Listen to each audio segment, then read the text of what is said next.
Il y a à peu près un mois, je vous ai fait une vidéo sur 6 raisons pour lesquelles tu ne devrais pas venir en Corée du Sud et vous avez vraiment bien aimé ce concept de vidéo. Du coup, aujourd'hui, on va parler des 10 choses que j'aime énormément en Corée et qui du coup vous donneront envie de venir ici. Avant que la vidéo commence, n'oublie pas de lâcher ton plus beau like si tu veux plus de vidéos sur la Corée et si t'es nouveau sur la chaîne, salut à toi. Pour voir si tu connais bien la Corée, on va faire quelque chose. Écris-moi en commentaire ce que tu savais et ce que tu ne savais pas. Puis note-toi sur 10, voilà, pour chaque chose que tu savais, ça te fait 1 point sur 10. Puis à la fin de la vidéo, bah, on verra si t'as 10 sur 10 ou pas. Ok, donc numéro 1.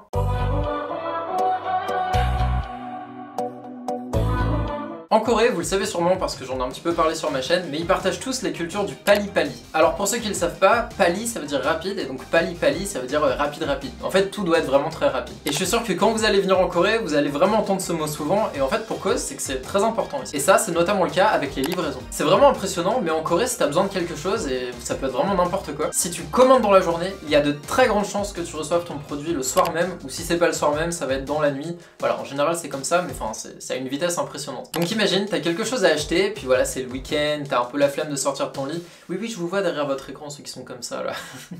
Et bien en Corée, rien de plus simple. Tu prends ton téléphone, tu télécharges l'application Coupang, tu commandes sur Coupang. Coupang c'est un petit peu le Amazon coréen. Et puis voilà, tu reçois ce que tu as commandé le jour même. Enfin c'est incroyable quand même. Mais c'est aussi le cas pour la nourriture. Vous savez qu'ici les gens ils cuisinent pas trop. Souvent voilà, on commande ou alors on va dans les restaurants. Bon bah là encore une fois, rapidité coréenne. En moins de 20 minutes en général c'est chez vous, chaud, tout bien préparé. Et puis vous pouvez vous régaler. D'ailleurs en parlant des restaurants, je sais pas si j'ai vraiment besoin de le préciser, mais bien sûr le temps d'attente est en général moins de 10 minutes. En moins de 10 minutes t'as ton plat, etc. Point numéro 2.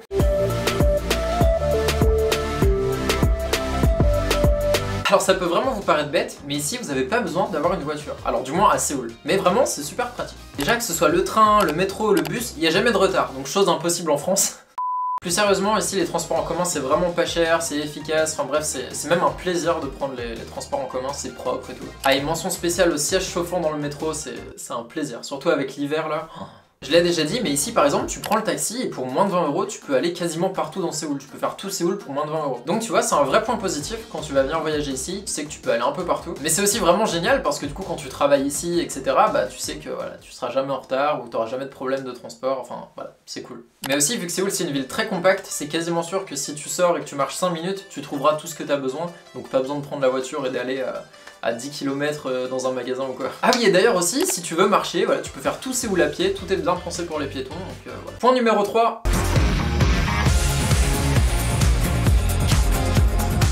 S'il y a bien un truc que j'aime pas en France, c'est la vie nocturne. Mis à part les boîtes de nuit, à la rigueur quelques bars, bah c'est mort quoi, y a rien à faire le soir en France. Et en plus on va pas se le cacher, niveau sécurité, c'est moyen quand tu sors la nuit très tard, voilà. Bah ici en Corée, tu peux sortir à n'importe quelle heure dans la nuit, tu auras les restaurants, les bars, les boîtes de nuit bien sûr, mais aussi des magasins qui seront ouverts toute la nuit. Et si tu veux sortir en mode fêtard, etc., bah tu peux aller dans les quartiers d'Itaewon ou de Hongdae, voilà c'est les quartiers populaires pour ça on va dire. Et puis voilà, t'as tout le monde qui s'amuse et tout, c'est une super ambiance, enfin c'est génial. Personnellement je trouve ça vraiment important que la ville soit dynamique et même de nuit. Je sais que ça dépend des gens et de leur personnalité, donc dis-moi en commentaire si pour toi c'est important aussi. Il y a une phrase qui dit que Séoul ne dort jamais, et bah c'est vraiment vrai. Et surtout un truc vraiment cool, c'est que dans la plupart des cas, les gens sont là pour s'amuser et personne viendra vraiment t'embêter, tu vois. Si tu veux, je peux te raconter un petit peu comment ça se passe en général quand les Coréens font la fête. En général, avant de sortir, les Coréens ils vont aller manger dans un restaurant, donc ça peut être, je sais pas, du poulet frit, enfin peu importe ce que c'est. Puis après, ils vont souvent aller dans un bar où ils vont boire du soju, de la bière, enfin voilà, des alcools qui sont pas très chers. Puis une fois qu'ils sont un peu bourrés, tu vois, ils vont sortir en boîte et ils vont danser comme jamais, enfin vraiment c'est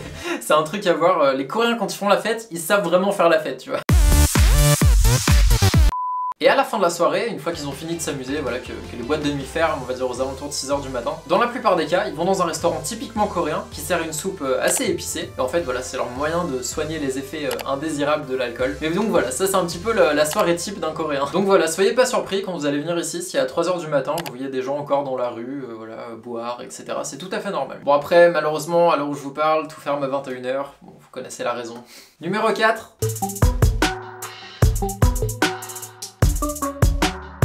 Vous le savez, mais je suis modèle en Corée. D'ailleurs oui, la prochaine vidéo qui va sortir, c'est sur comment être modèle en Corée, etc. Vous êtes nombreux à me la demander, ça arrive. Et du coup, vous le comprenez, la mode, bah, c'est quelque chose de très important pour moi. Bon bah laisse-moi te dire que si t'aimes bien être un peu fashion, voilà, que t'aimes bien t'habiller, avoir des nouveaux habits, etc., tu vas vraiment kiffer la Corée. Ici, tu peux t'habiller à la mode pour vraiment pas cher. Et c'est ça qui est fou en fait. Dans certains magasins, tu peux vraiment t'habiller pour moins de 10 € et avoir vraiment des trucs cool. Et c'est notamment le cas dans les marchés souterrains, si vous cherchez bien un petit peu dans les recoins. Alors souvent c'est un petit peu fouillis, il y en a un peu de partout, mais vous pourrez trouver des choses à 3, 4 €, enfin vraiment sans trop de difficultés quoi. Ah oui, et il y a aussi énormément de vintage store. Alors pour ceux qui connaissent pas, en fait c'est là où vous pouvez trouver des marques comme Gucci, Chanel, Yves Saint Laurent, tout ce que vous voulez, pour vraiment pas cher, parce que ça va être des anciens modèles qui ont déjà été portés, etc. Et voilà, c'est vraiment tendance en Corée en ce moment les vintage store, et j'aime beaucoup. Numéro 5.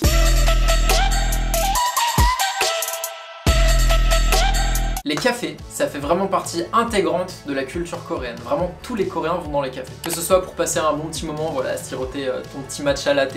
D'ailleurs oui, le matcha, très sous-coté. Dis-moi si t'aimes le matcha en commentaire. Mais aussi pour travailler, pour rencontrer tes amis ou ton ou ta petite amie. Parce que vous savez qu'en Corée, voilà, on ne rencontre pas ses amis ou son petit copain chez soi. Enfin bref, vous l'aurez compris, les cafés, c'est vraiment un véritable espace de vie. Et croyez-moi, mais ils sont juste incroyables en fait. Vous en avez pour tous les goûts, que ce soit des cafés cute, des cafés gamers. Parce que oui, ici on a ce qu'on appelle les PC Bank, donc c'est des cafés où vous pouvez jouer aux jeux vidéo. Donc vous avez des ordinateurs ultra puissants avec une connexion de ouf et puis voilà pour jouer aux jeux vidéo. Et vous pouvez même commander de la nourriture. Mais c'est pas tout, vous avez aussi des cafés avec des animaux, voilà, vous pouvez prendre du temps avec des ratons laveurs, des choses comme ça. Je t'invite à aller regarder ma vidéo sur les cafés insolites de Séoul, je pense que ça pourra t'aider. Numéro 6.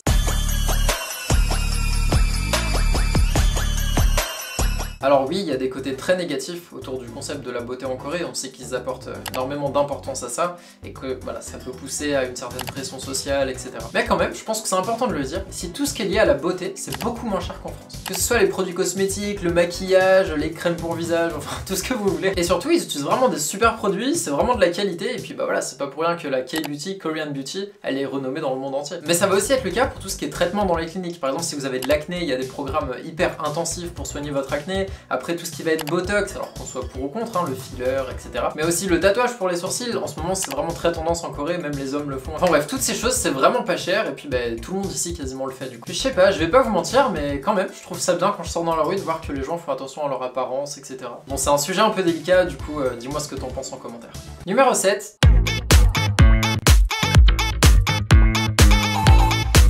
C'est probablement le point que je considère le plus important, c'est la sécurité. Une chose qui m'a vraiment marqué quand je suis arrivé en Corée, c'est vraiment que c'est un pays où tu te sens en sécurité. Peu importe où tu vas, peu importe à l'heure à laquelle tu sors, vraiment tu te sentiras quasiment toujours en sécurité et c'est super agréable en fait. Alors attention, je me sentais pas en danger de mort en France, mais quand même, depuis que je suis arrivé en Corée, je dois bien l'avouer, la différence en fait elle est énorme et c'est assez triste pour la France. Vous le savez sûrement déjà, mais ici tu poses ton téléphone, ton Mac, enfin tout ce que tu veux sur la table, tu peux partir 1 heure, 2 heures toute la journée, et quand tu reviendras, bah ce sera au même endroit et personne n'y aura touché. D'ailleurs, je vais vous raconter une anecdote. Voilà, je travaillais dans un study café. Un study café, c'est un café dans lequel tu peux étudier, etc. Je pense qu'il devait être à peu près 5 h du matin, quelque chose comme ça. Et c'est vrai qu'avec la fatigue, j'ai oublié de remettre mon Mac dans mon sac. Donc je dors chez moi, en plus vu que je m'étais couché tard, bah forcément je me lève tard. Et puis quand je me lève, bah je me dis, mais il est où mon ordinateur, tu vois? Et bah je suis retourné au study café et il était exactement à la même place où je l'avais laissé. C'est un truc de fou. Mais même encore plus flagrant, vous allez voir quand vous allez venir en Corée que les Coréens, pour réserver leur place dans un café, etc., ce qu'ils font, c'est qu'ils posent leur téléphone ou alors leur porte-monnaie. Ça m'est même déjà arrivé de voir des Coréens mettre carrément leur carte bleue sur la table. Puis voilà, ils vont commander et quand ils reviennent, bah ils retrouvent tout. Enfin, personne leur vole, c'est normal en fait. Et si tu perds quelque chose dans la rue, voilà, par exemple tu fais tomber ta carte bleue ou quoi, bah t'as juste à appeler la police et t'es sûr que quelqu'un l'aura ramené au poste de police. Et puis, enfin en fait, ils sont très honnêtes les Coréens. Bref, c'est vrai que depuis que j'habite en Corée, j'ai l'impression qu'en France, on a un petit peu oublié ce que c'était le sentiment d'être en sécurité, ce genre de choses, et bah c'est triste en fait, parce que ça devrait être normal. Numéro 8.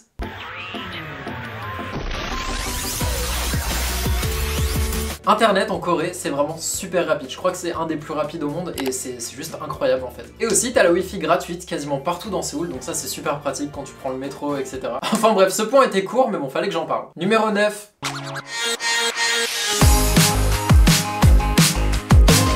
La nourriture en Corée, c'est un truc de fou vraiment. Déjà parce que t'en as absolument partout. Peu importe où tu vas, tu trouveras des restaurants ou alors même de la street food, etc. Mais surtout parce que c'est délicieux en fait. C'est vraiment très bon. C'est vrai que souvent on me demande est-ce que ça te manque la nourriture française, etc. Bah non. Bah non, c'est 100 fois meilleur en Corée. Bon après c'est que mes goûts perso, hein, bien sûr, mais que ce soit le poulet frit coréen, le samgyetang, le bibimbap, le fameux samgyeopsal aussi, vous savez le barbecue coréen. Enfin, je sais pas, comment la nourriture française pourrait me manquer.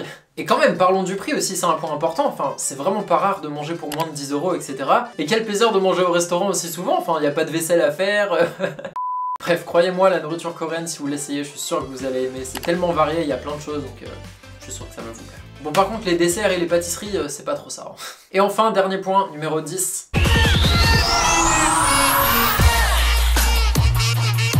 Bon, fallait quand même qu'on en parle, mais pour moi, une des raisons qui rend ce pays aussi agréable, c'est quand même les Coréens. Ils sont vraiment attachants, c'est toujours un plaisir de discuter avec eux, et puis dans la plupart des cas, ils sont toujours extrêmement bienveillants envers les étrangers. Et croyez-moi, ils hésiteront pas une seule seconde avant de vous aider si vous êtes perdu ou vous cherchez quelque chose vraiment. Enfin, je sais pas, j'aime beaucoup leur mentalité, ils ont beaucoup de valeurs, c'est vrai, mais je respecte énormément ça en fait. Enfin, faut quand même le dire, mais la vie des Coréens, elle est compliquée quand même, avec toute la pression sociale, les heures de travail qu'ils font, puis même des tout petits, leur système scolaire qui est juste un enfer. Donc oui, je les respecte énormément.